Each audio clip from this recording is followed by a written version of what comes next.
welcome to all online viewers to this in conversation with Madam Yetsho, yoga instructor from Bhutan. I'm yoga teacher here, KVSSN Murthy from Embassy of India, ICCR's Nehru Wangchuk Cultural Center, Kuzu Zumbolo to all. Namaste, my name is Yetsho and I'm yoga instructor with Yetsho Yoga.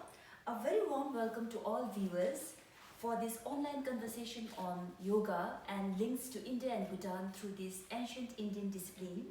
This is the curtain raiser event on the eve of the 6th International Day of Yoga, themed Gargar Se Yoga, which means yoga from home.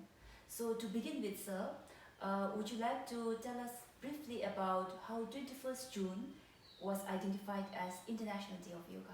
Yeah, thank you. This is my pleasure to take this question. So let me explain the background of this 21st June. So all you are aware that the Honorable Prime Minister, Indian Prime Minister, Sri Narendra Modi ji has often said that yoga is India's gift to the world. So in this way, Government of India have submitted a proposal to United Nations in its 69th General Assembly meetings. In due course, 21st June, they have recognized the 21st June as the International Day of Yoga through a special resolution which has proposed by the Government of India and accepted and supported by the 175 countries, including our Bhutan. This episode was happened in 2014 September. In 2016, subsequently, the UNESCO also has announced that yoga is an intangible cultural heritage to the humanity. So by that time, yoga has gained its popularity and it's so universal. So I can show that I think in Bhutan also we had yoga, like a yoga curriculum and yoga courses. So in this regard, just I would like to ask one question from my answer, that how popular yoga is in Bhutan from your view? Dhanyawad Guruji. Before I talk on the popularity of yoga, I would like to briefly touch on the introduction of yoga, very briefly. So, Saint Patanjali defined yoga as Yoga Chitta Vritti Nirodha, which means gaining mastery over the mind. And yoga existed from India 5,000 years ago. And the word yoga also means yuj, and yuj is actually a Sanskrit word. It means joining of yourself with the universal self. Now, to get into the topic on popularity of yoga, I must say yoga is a very important art of a healthy living. And yes, it is definitely gaining its popularity in a due course of time. And the number of people, like Bhutanese, practicing yoga is gradually increasing each day. The increasing number of people they are very passionate, they are very enthusiastic to do yoga, so they practice yoga on a regular basis. I would say Indian Embassy's Nehru Wangchuk Cultural Center, and having started in 2010, the center got established, and also having a rows of qualified yoga teachers from India, and with the support of Royal Government of Bhutan and people of Bhutan, has played a very significant role in increasing the number of Bhutanese who are practicing yoga on a daily basis. So this also led to the rise of yoga enthusiasts in Bhutan. Now if you look at the Nehru Wangchuk Cultural Center registered record on number of participants, we have about more than 4,000 recorded participants, out of which slightly more than 200 would come and do their regular practice at the center. People from all walks of life would come to practice yoga at the center, such as office goers. We have people from private sector, from schools, from government institutions. We also have youth, we have elderlies. So it's a mixed group that we would say at the center. And did you also know that Honorable Prime Minister, our current Prime Minister, Linchen Dr. Lotus Singh, is a very very keen enthusiast and a yoga practitioner, and also you must be knowing that our ex-Linchen Dashut Singh Topke is also very much into yoga, and he is much into performing advanced yoga asanas. And I must say the beautiful art of yoga has touched many lives in Bhutan in one way or the other, but in a very meaningful and in really in generating like a healthy living lifestyles to them. Now, yoga has also helped our elderly in terms of mobility, like in terms of their movements to our parents. And with the growing popularity, I would say we have had an increasing number of yoga instructors, our Buddhist yoga instructors, and this also adds on to we also have private yoga studios in Bhutan. And people also practice yoga not just at the center, they would also practice yoga at the private yoga studios. Some would choose a different medium to practice their yoga, some would prefer to have private yoga sessions. So it's a lot, and some would just do it online. So these are the different ways like how people would actually practice yoga. And as a yoga teacher, I'm sure like Sir would be really proud to see all these improvements and achievements happening in Bhutan. Now further with the current COVID pandemic, I would say yoga is further gaining its popularity because now everyone is doing yoga online through Indian Embassy web link, through our national television channel, Bhutan Broadcasting Service. They follow yoga on Instagram, on Twitter, on Facebook. So there are a lot of medium like how yoga can be accessed online. And I would say to put in a nutshell, like people in Bhutan, they have now come to the realization of this most popular quote from Prime Minister Narendra Modi ji. He said, like, yoga is not just about asanas, it means much more. It is about knowledge, that is gyan, and karma, that is work, and bhakti, that's devotion. And I would say like all of this, there are a lot of good practices that has actually led to the increasing number of people practicing yoga, and all this has led to the popularity of yoga in Bhutan. Okay, very impressive answer. Hope our viewers are also taking good knowledge from this answer. Then, I want to know that from which point you started yoga. So, what is the motive force to start yoga in your life? So, can you please explain your journey into the yoga? Thank you and Dhanyavad Guruji. Now, this is a very beautiful question that would actually lead me to express my own yoga journey. To begin with, I'm very passionate about yoga, and yoga is everything to me. It's part of my life, and I have been doing yoga since the time I was studying and living abroad in Europe in 2009. From 2009, I started my yoga practice. So personally, I would like to share this experience of how yoga is in Europe and how yoga is in the practicing yoga in the Asian countries. There is a bit of a difference. So with my opinion, I would say yoga in the West is more like maintaining your body fitness, and yoga in the East, especially South Asia, especially practicing yoga in India and Bhutan, gives us the opportunity to actually go inwardly, understanding your own self. So that is the difference, I would say. And I was different yogas, it's also giving us a different perspective of how yoga is done.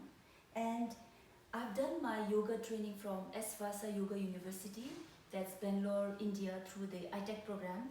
And I still recall my days with my colleagues, with my trainees, who are coming from different parts of the world, like Europe, they come from US, they come from Africa, they come from Asia. So we have had like very interesting conversations, a lot of learning and sharing. So this still, I still think of all those moments, like it was a beautiful moment during my training time.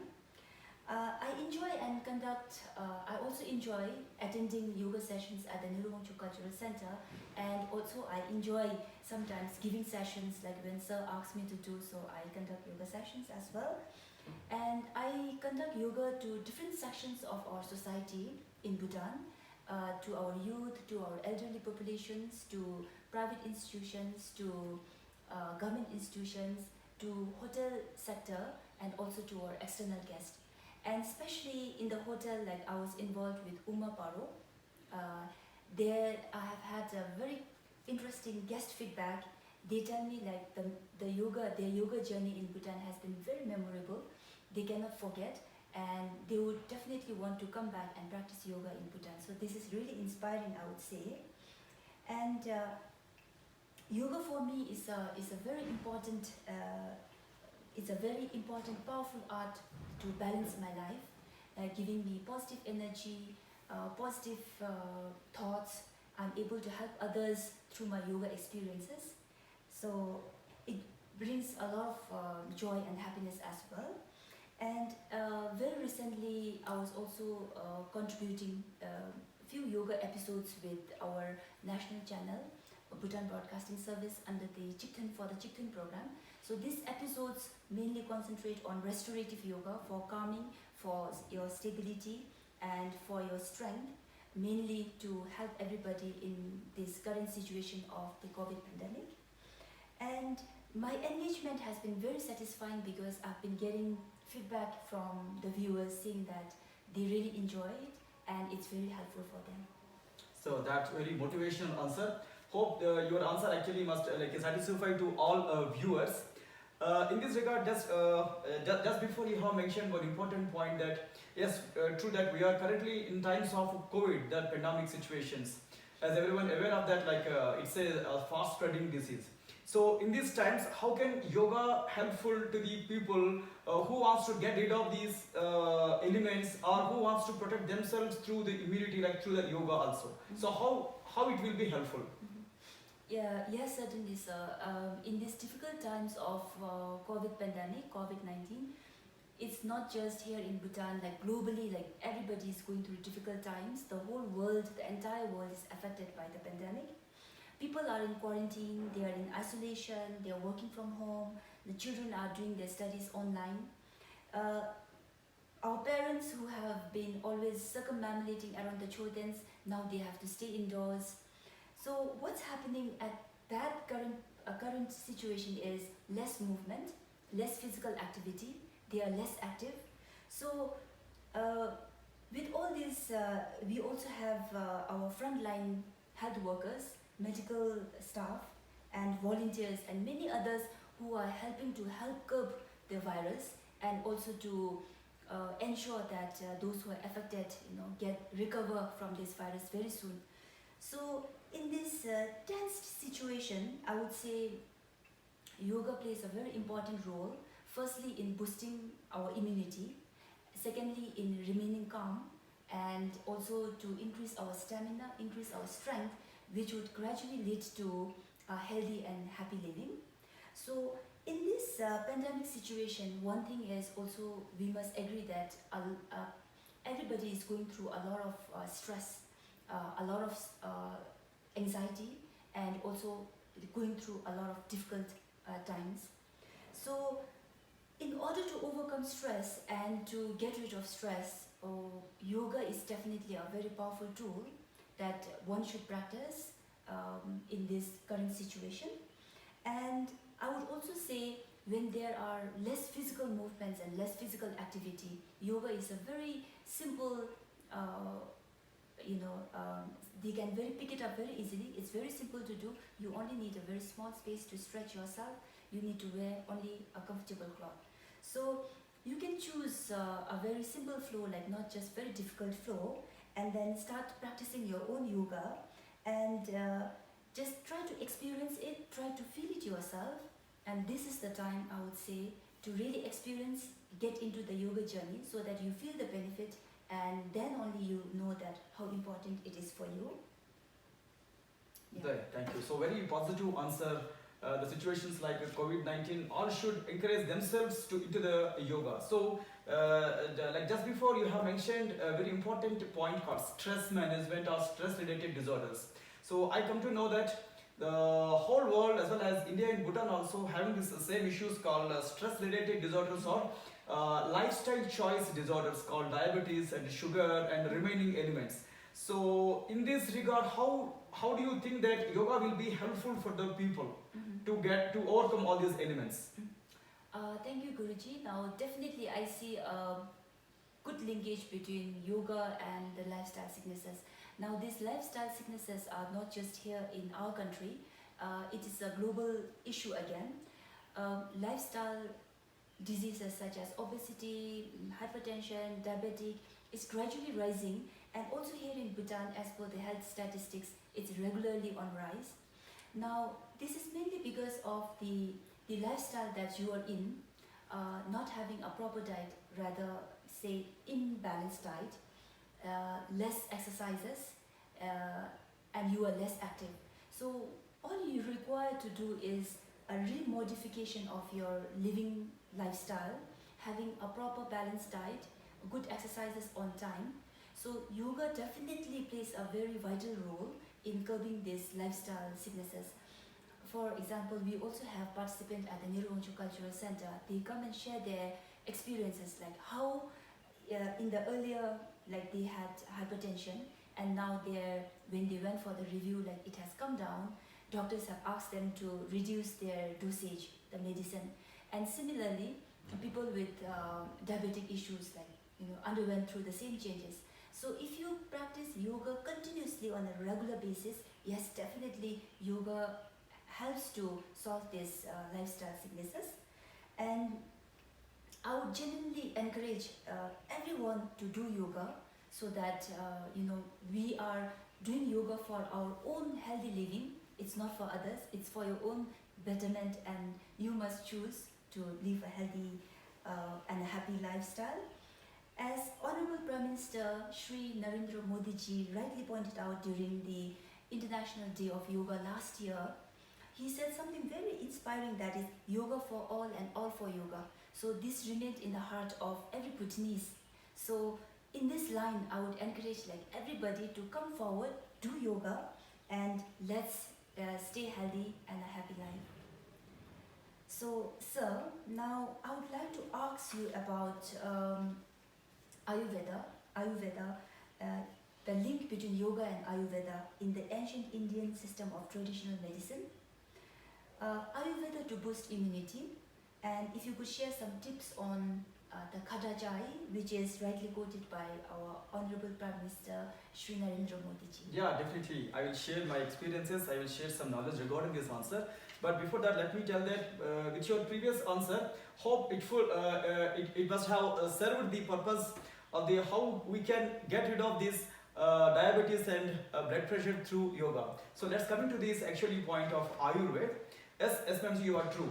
Ayurveda and yoga will join at a few points, very important points called immunity, detoxification, and spirituality, and happy living and healthy living. So in this regard, in Hatha Yoga Pradipika, that sacred yogic text, it has mentioned that Dhautir Vastis Tadha Neti Tratakam Naulikam Tadha Kapala Bhatis Chetani Shat Karmani Prachakshate. So first, before doing the yoga, you have to detoxify the body. That's very important thing. So that they have mentioned several kriyas. Kriyas means cleaning techniques in Hatha Yoga. Dhauti means it's an intentional omitting technique to clean from mouth to abdomen. Then after that, Basti means to clean intestines and rectum. Then after that, Nauli Kriya means again it's a cleaning technique to the total abdominal rectus muscle. Then Kapalabhati is a frontal brain cleaning technique, and the Neti Kriya means it's a nostril and sinus cleaning techniques. So we have mentioned 6 important techniques to detoxify the body. On top of that, after detoxification, what one should perform Ayurveda way of living called suppose as you mentioned that our Honorable Indian Prime Minister Shri Narendra Modi ji has expressed this thing called Kadachai preparation, how to boost the immunity. That preparation is very simple, and it has no logic also. It's a very simple preparation, that decoction. First, all we should have basil leaves, then after that ilachi powder, and after that dry ginger, then after that dry black pepper, and after that cinnamon, then after that dry grapes. If it will be black color, then it will be more in antioxidants. And plus, if you want to add lemon, you please add lemon also. That's also good for in raising the immunity. Then plus, according to your wish, you can add honey or jaggery. The simple preparation which can boost the immunity. Especially we can take this preparation in the early in the morning as well as like in the evening, at least once in a day or twice in a day. So regarding Ayurveda, I should mention very important point that the intake of the food is very important, plays important role. When you are taking rest in the home, my suggestion to the viewers is do not take more food, as well as don't go for more classifications in the food also. Like in the Bhagavad Gita, again the one sacred yoga text, it was mentioned that yukta hara viharasya yukta chestasya karmasu yukta swapnava bodhasya yogo bhavati dukkha. Here yukta means limited. Also Bhagavad Gita mentioned the classification of the food, what is the sattvic food, what is the rajasic food, what is the tamasic food. So before jumping to that that extra knowledge, first coming to the simple point that yuktahara viharasa means limit your diet and limit your lively ways. So it will give good result in maintaining your physical health as well as mental health. So in these 2 points, immunity, detoxification, spirituality, anti-aging, and all of you, a very important point that longevity, healthy longevity. So this yoga and Ayurveda actually working together. So if once people will take this Ayurveda and yoga both at a time, it will definitely give a comprehensive approach to the human body and human life. So in this regard, I too came to know that in our Bhutan also you have the traditional system, traditional way of medicine, Tiyam. So in what way it is correlated towards the Ayurveda? So is there any significance or is there any commonalities in between these two? So from your experience, what will you say on this question? Thank you, sir. Now, before I begin on the Kata Chai preparation, I feel like this is one essential part that everyone must try. So all viewers, please try how to make Kata Chai to boost your immunity. And even definitely I would like to try it out myself as well. So now regarding Ayurveda, sir, thank you for your question. Let me not forget to also mention that Bhutan is a place on earth with carbon negative, a must-visit tourist destination.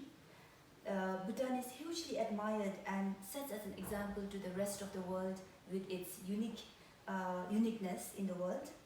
Now, having said that, it is also known that Bhutan is rich in natural resources and medicinal plants, which is good source of natural healing. So we have our own products, like sir just mentioned. We have cordyceps, we have turmeric powder, turmeric capsule, we have teas, hand sanitizers, we have shilajit, which is a commonly used term in India, which is used here in Bhutan. And in Bhutanese, it's called drakshan. Drakshan is a medicinal which is used to cure ulcer. So likewise, we also have traditional medicines which are produced by Institute of Traditional Medicine, and we also have acupuncture, we also have hot stone bathing to cure your body ache, and we have a lot of other massages as well. That's great. So all our 2 countries abundantly having this plant-based things, herbs and medicinal plants and mountain pure water, sacred waters, spirituality. So can you say that in future, can we work together in these 2 areas, traditional medicine in the Bhutan as well as traditional medicine in India, Ayurveda? So shouldn't we work together in making a synergy or in bringing one a mutual understanding, mutual help in between these 2 areas? So what will be your reply? It's really interesting to talk about 2 countries, Bhutan and India, in the areas of Ayurveda and traditional medicine. So as you know that Bhutan is known as a land of medicinal plants because of its rich natural herbs and medicinal values. Now similarly, India is very popular in the field of Ayurveda because all for the cause of natural healing. And from my little knowledge on Bhutanese traditional medicine, if I may say, like, both countries have come a long way, and people also choose the alternative option to get a natural healing, which of course have cured a number of people.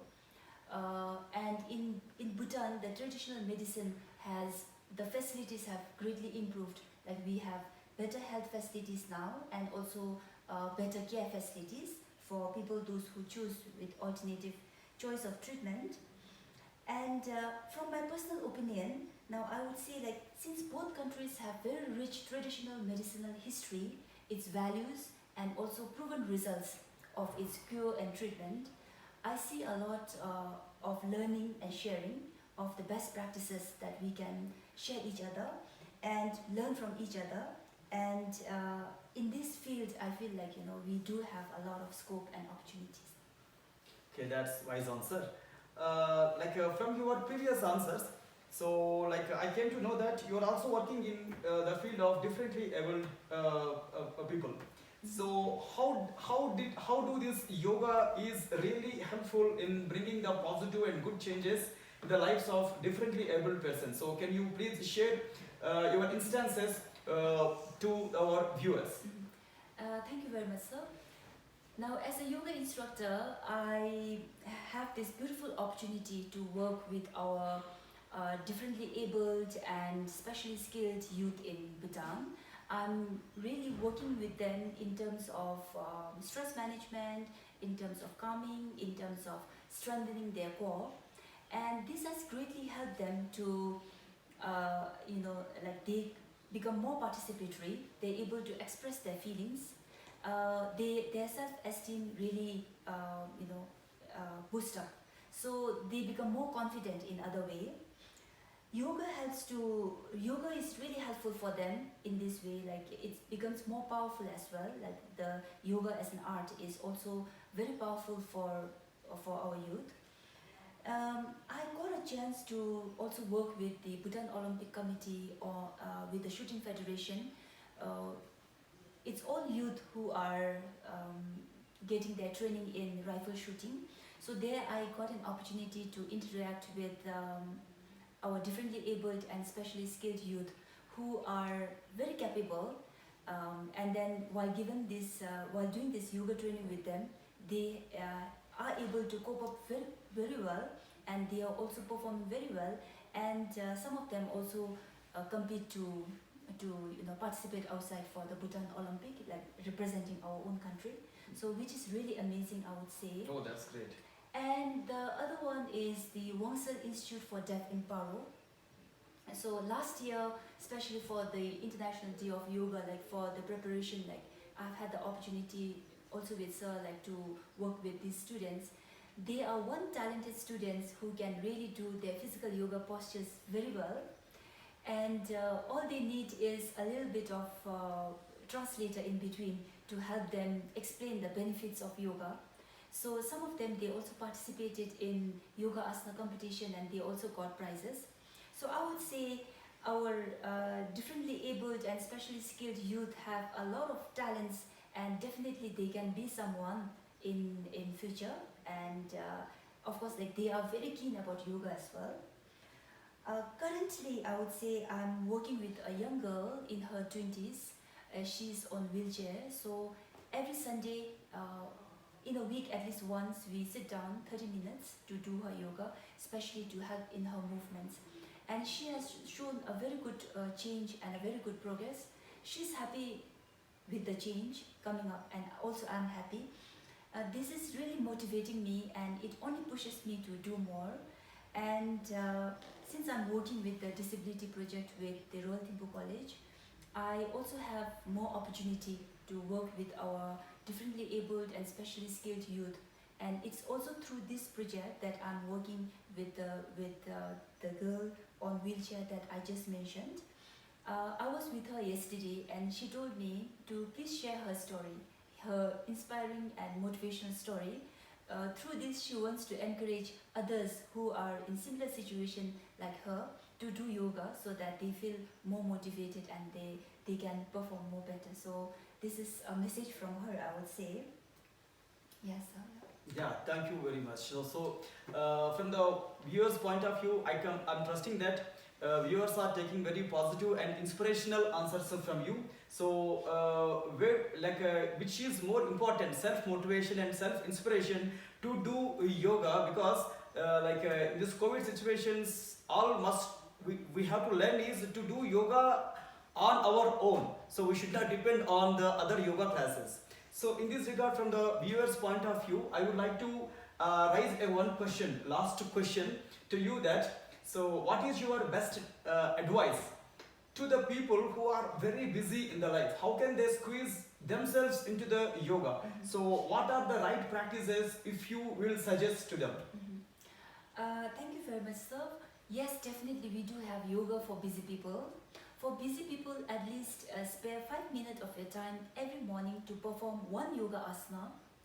One yoga asana of your favorite choice. Just go from simple, like very simple flow.